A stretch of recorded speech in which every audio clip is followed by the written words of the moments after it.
Hi friends, panandalian muna nga naming iiwan ngayon ang Baguio para sa halos isang linggong bakasyon.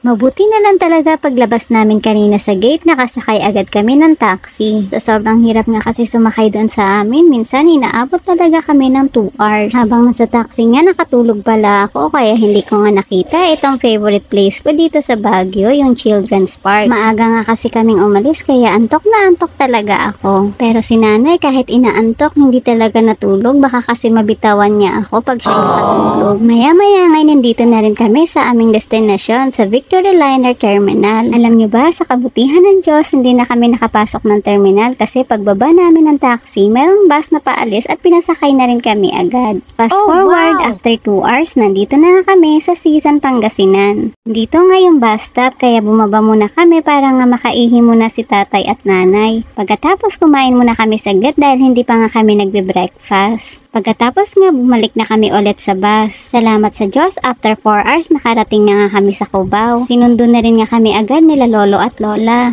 Yes mga friends, 6 days na kami magsistay dito kila lolo at lola. At sa point nga na ito, nakarating na rin kami dito sa bahay nila lolo at lola. Pagdating nga namin dito, sinama din ako ni Lola sa Pateros dahil bibilhan niya nga daw ako ng mga laruan. Ang saya-saya ko talaga dahil meron na naman ako mga bagong laruan na lilikpitin ni nanay. At mga favorite ko pa talaga itong mga pinamili namin ni Lola. At syempre higit sa lahat, thankful kami sa Lord na iningatan niya kami sa aming biyahe kanina. Ayan lang for this video. Thank you for watching!